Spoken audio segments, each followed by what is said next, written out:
Hello. तो आज हम देखेंगे 20 मार्च का करंट अफेयर। इंग्लिश हिंदी दोनों में होगा। क्विज़ देखेंगे 20 मार्च का। आप ये वीडियो पॉज करके भी आंसर दे सकते हैं। ठीक है, तो आज ज़्यादा न्यूज़ है नहीं, ज़्यादा न्यूज़ थी नहीं। स्टैगफ्लेशन के बारे में बात थी। Japan PM Kishida to visit India, तो विजिट करे तो G7 G20 इंडो पैसिफिक के बारे में बात होगी। तो ज़्यादा न्यूज़ थी नहीं, तो यही 4 टॉपिक है आज। Stagflation, G7 G20 Indo Pacific. ठीक है, इसी के रिगार्डिंग आपको क्वेश्चन मिलेंगे इसमें। अच्छा, पहला क्वेश्चन कहता है what is core inflation. Core inflation किसे कहते हैं? Inflation caused by food and fuel prices. B, inflation caused by monetary policy. C, inflation that includes all goods and service. D, inflation that stripped out the impact of goods and fuel price. ठीक है, हिंदी में लिख लेते हैं। खाद्य और ईंधन की कीमतों के कारण मुद्रास्फीति। बी, मौद्रिक नीति के कारण होने वाली मुद्रास्फीति। सी, मुद्रास्फीति जिसमें सभी सामान और सेवाएं शामिल हैं। डी, मुद्रास्फीति जो भोजन और ईंधन की कीमतों पर प्रभाव को दूर करती है। चलिए आंसर देखते हैं इसका। तो क्या है कि inflation that stripped out the impact of foods and fuel price. तो इसका आंसर क्या है? इसका आंसर है आपका डी। क्वेश्चन सेकंड कहता है why is the RBI raising interest rate. RBI interest rate को रेज क्यों करता है? To stimulate demand and lower inflation. B, to dampen demand and lower inflation. C, to stimulate demand and raise inflation. To dampen demand and raise inflation. RBI ब्याज दरों को क्यों बढ़ाता है? मांग को प्रोत्साहित करने के लिए और मुद्रास्फीति को कम करने के लिए। बी, मांग को कम करने और मुद्रास्फीति को कम करने के लिए। सी, मांग को प्रोत्साहित करने और मुद्रास्फीति को बढ़ाने के लिए। डी, मांग को कम करने और मुद्रास्फीति को बढ़ाने के लिए। तो to dampen demand and lower the inflation. तो आरबीआई क्या करता है? Question 3, what could be the consequences of falling to contain inflation. महंगाई पर लगाम लगाने में नाकाम रहने के क्या परिणाम हो सकते हैं? मैं तो हायर इकोनॉमिक ग्रोथ हो सकता है, स्टैगफ्लेशन हो सकता है, लोअर क्रेडिट कॉस्ट हो सकता है, जीएसटी रैशनलाइजेशन हो सकता है। हिंदी में उच्च आर्थिक विकास होता है, मुद्रास्फीति जनित मंदी हो सकती है, कम ऋणिक लागत हो सकती है, जीएसटी युक्तिकरण हो सकती है। तो यदि हम महंगाई पर लगाम नहीं लगाएंगे तो इससे क्या हो सकता है? तो इससे स्टैगफ्लेशन हो सकता है, मुद्रास्फीति जनित मंदी हो सकती है। देखिए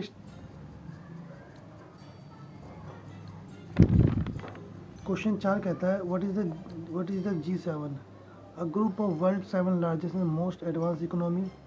B, a group of world 7 most populous nation. C, a group of world 7 most significant oil producer. D, a group of world 7 largest green house gas emitter. ठीक है, G7 किसी का दुनिया की 7 सबसे बड़ी और सबसे उन्नत अर्थव्यवस्था का एक समूह। बी, दुनिया के 7 सबसे अधिक आबादी वाले देश का समूह।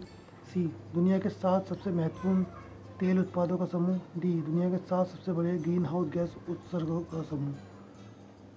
आंसर देखते हैं इसका। तो G7 कौन होते हैं? G7 होते हैं the world 7 largest most advance economy. इसमें एडवांस इकोनॉमी के 7 ग्रुप होते हैं। ठीक है, G7 group of 7 group is the world largest and most advance economic group. Canada है, फ्रांस है, जर्मनी है, इटली है, जापान है, यूनाइटेड किंगडम है, यूनाइटेड स्टेट है। इंडिया नहीं है। ये 1975 में क्रिएट किया गया था। किसको एड्रेस करने के लिए? ग्लोबल इकोनॉमिक इशू है, promote cooperation among its member. जो इसके मेंबर है इसके बीच में कॉपरेशन करने के लिए। ठीक है, क्वेश्चन 5 कहता है when was the India invited to join the G7 समिट। इंडिया को कब इनवाइट किया गया था? तो इंडिया तो इसका पार्ट है नहीं, तो इंडिया को इनवाइट किया गया था। तो हो सकता है गेस्ट के लिए क्या गया हो, 2018 में, 2019 में, 2020 में, 2021 में, कब किया गया था? तो देखते हैं आंसर इसका। तो 2021 में इंडिया को इनवाइट किया गया था गेस्ट के रूप में। ठीक है, तो ऑस्ट्रेलिया को भी किया गया था, साउथ कोरिया भी किया था, साउथ अफ्रीका को भी किया गया था। ठीक है, चलिए क्वेश्चन 6 कहता है which of the following country is not a member of G7। Canada, China, France, Japan. India G7 का मेंबर नहीं है। चलिए इसका आंसर देखते हैं। तो चाइना G7 का मेंबर नहीं है, China is not a member of G7, याद रखना, बहुत फैक्चुअल क्वेश्चन है। कनाडा है, फ्रांस है, जर्मनी है, इटली है, जापान है, यूनाइटेड किंगडम है, यूएस है। ठीक है, देखिए G7 इधर जर्मनी है, यूके है, फ्रांस है, कनाडा है, यूएस है, इटली है, जापान है। G8 में क्या है, रसिया है। ठीक है, और ये वाली कंट्री मिला के G20 होता है। G20 में भारत भी इसका पार्ट है। फिर ऑस्ट्रेलिया है, साउथ अफ्रीका है। क्वेश्चन 7 कहता है what is the main purpose of G7। G7 का मेन पर्पस क्या था, क्यों क्रिएट किया गया था? To address global economic issues and promote cooperation among its member. B, to promote global free trade and reduce trade barriers. C, to address global environmental issues and promote sustainability. D, to promote global security and combat terrorism. ठीक है, हिंदी में पढ़ लेते हुए अच्छा समझ आएगा। वैश्विक आर्थिक मुद्दों को संबोधित करने और अपने सदस्यों के बीच सहयोग को बढ़ावा देने के लिए। बी, वैश्विक मुक्त व्यापार को बढ़ावा देने और व्यापार बाधाओं को कम करने के लिए। सी, वैश्विक पर्यावरण मुद्दों को संबोधित करने और स्थिरता को बढ़ावा देने के लिए। डी, वैश्विक सुरक्षा को बढ़ावा देने और आतंकवाद का मुकाबला करने के लिए। चलिए इसका आंसर देखते हैं। तो इसका आंसर ऑप्शन ए है, to address global economic issues और promote cooperation among its member के लिए है। क्वेश्चन 9 कहता है which of the following is true about G20 को G20 के रिगार्डिंग जो स्टेटमेंट उसे बताना कौन सा सही है। It is a forum of the world 20 largest economy. B, it was established in 1989। C, its member include only developed countries. D, its meeting are held annually in Geneva. ठीक है, हिंदी में अच्छा समझाएगा। ये दुनिया की 20 सबसे बड़ी अर्थव्यवस्था का एक मंच है। बी, ये 1989 में स्थापित किया गया था। सी, इसके सदस्यों में केवल विकसित देश शामिल है। डी, इसके बैठ के जिनेवा में प्रतिवर्ष आयोजित की जाती है। चलिए इसका आंसर देखते हैं। तो it's a forum of 20 world largest economy, world largest economy है। ठीक है,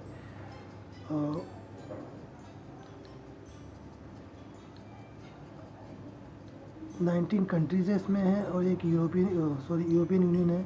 ये इस्टेब्लिश किया गया था 1999 में, 1999 में।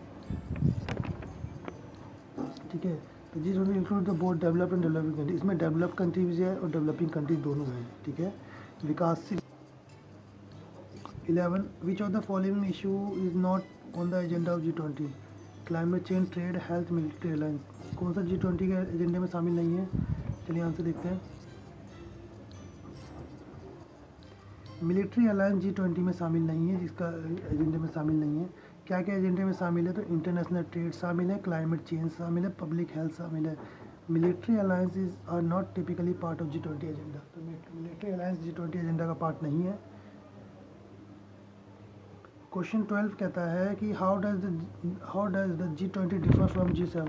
G20 G7 से कैसे डिफर है? तो पहला कहता है the G20 includes more countries than G7। B, the G20 only include developed countries. C, G20 is focused on economic issues while G7 is focused on political issue. D, G20 has more decision making power than the G7। ये तो बहुत easy question है। ठीक है, इसका answer A है। जाहिर सी बात है G20 है तो अच्छा, लेकिन किसी को पता नहीं होता तो बता नहीं सकता, लेकिन नॉर्मली सबको पता ही होता है। G20 में 20 मेंबर, G7 में 7 मेंबर है। G20 इंक्लूड 90 कंट्रीज एंड ये एक यूरोपियन यूनियन है। G7 में कहता है ओनली कंट्रीज है। G20 also include both developed and developing countries। G20 में डेवलपिंग कंट्री और डेवलप कंट्रीज बहुत है, while G20 comprise entirely developed country। G7 में सिर्फ डेवलप्ड कंट्री, याद ये मोस्ट इंपॉर्टेंट पॉइंट है कि G7 में सिर्फ डेवलप्ड कंट्रीज है। क्वेश्चन 13 कहता है what is the significance of G20 commitment to Paris agreement. Paris समझौते के प्रति G20 की प्रतिबद्धता का क्या महत्व है?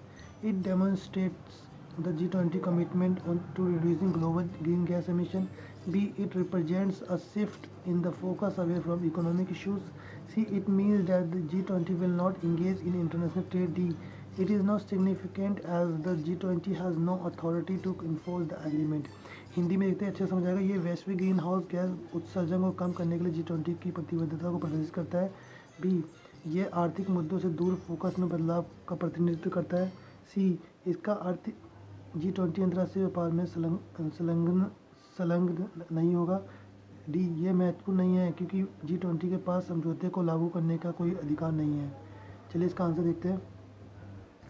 तो इसका आंसर है it demonstrate the G20 commitment to the reducing global greenhouse gases.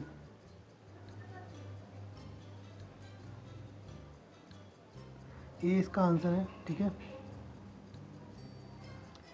G20 commitment to Paris agreement which um, क्या था एम, क्या था कमिटमेंट का, to limit global warming well below 2 degree, 2 degree Celsius से नीचे करना पड़ेगा, ठीक है। और while G20 does not have the authority to enforce the agreement, its member अच्छा इन्फोर्स नहीं कर सकता है, its member are major economy with significant influence over the global climate policies. Question 15 कहता है which of the following statement is true about scope of G7 G20। Both G7 G20 primarily focus on economic issues. B. G20 covers a broader range of issues than G7. C. Both G7 G20 have the rotating presidency. D. G7 covers a broader range of issues than G20। ठीक है, तो पहला option कहता है G7 और G20 दोनों मुख्य रूप से आर्थिक मुद्दों पर ध्यान केंद्रित करते हैं। बी, G7 की तुलना में G20 में मुद्दों की एक विस्तृत श्रृंखला शामिल है। सी, G7 और G20 दोनों की अध्यक्षता घूर्णन करती है। डी, G7 G20 की तुलना में व्यापक श्रेणी के मुद्दे शामिल है। चलिए आंसर देखते हैं। तो कहता है G20 covers more broader range than G7, ठीक है ना।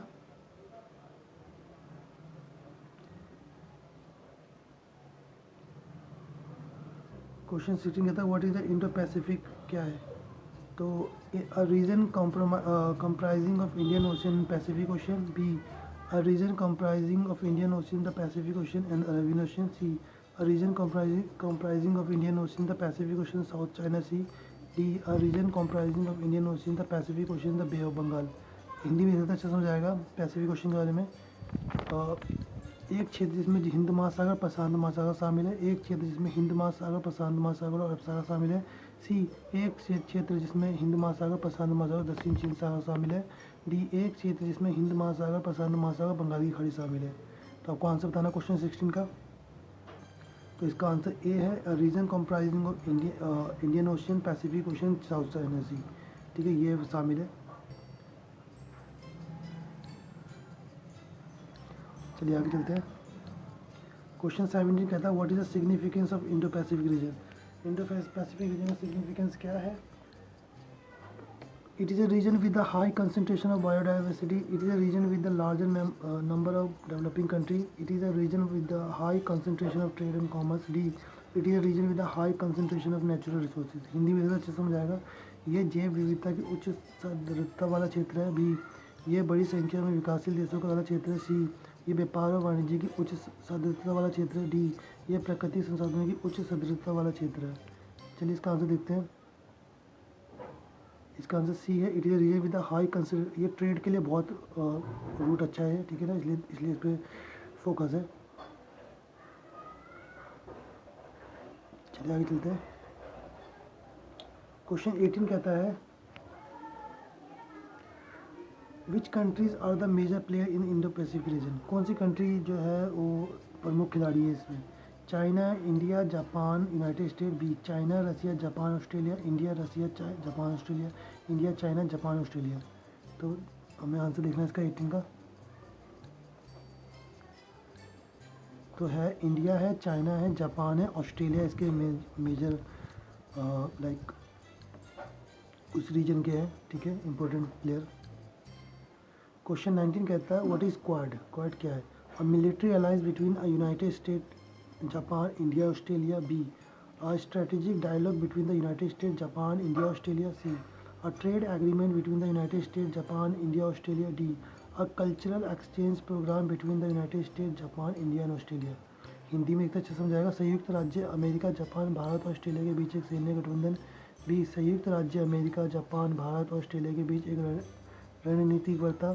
सी, संयुक्त राज्य अमेरिका, जापान, भारत और ऑस्ट्रेलिया के बीच एक व्यापार समझौता। डी, संयुक्त राज्य अमेरिका, जापान, भारत और ऑस्ट्रेलिया के बीच एक सांस्कृतिक आदान प्रदान कार्यक्रम। ठीक है, इसका आंसर बताना आपको। अच्छा आंसर इसमें दे दिया है, इसका आंसर बी है।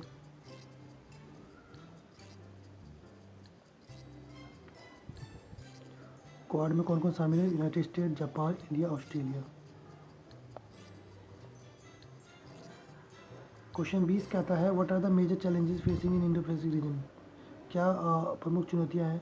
maritime security, terrorism, climate change. B, political instability, poverty, economic inequality. D, nuclear proliferation, cyber threat, and space militarization. D, resource depletion, food security and water security, scarcity, scarcity, sorry scarcity. ठीक है, तो हिंदी में देख लेते हैं answer. समुद्री सुरक्षा, आतंकवाद, जलवायु परिवर्तन, राजनीतिक अस्थिरता, गरीबी, आर्थिक असमानता, परमाणु प्रसार, साइबर खतरे और आंतरिक सैन्यकरण, संसाधन की कमी, खाद्य सुरक्षा और पानी की कमी। इसका भी आंसर दे दिया, इसका आंसर ए है। तो क्या है? Maritime security, terrorism, climate change. ठीक है, तो आज आपके 20 क्वेश्चन आज के करंट अफेयर के हो गए। इसका मतलब आपने हर टॉपिक के 5-5 पॉइंट पता चल गया आपको आज। चलिए कल मिलते हैं।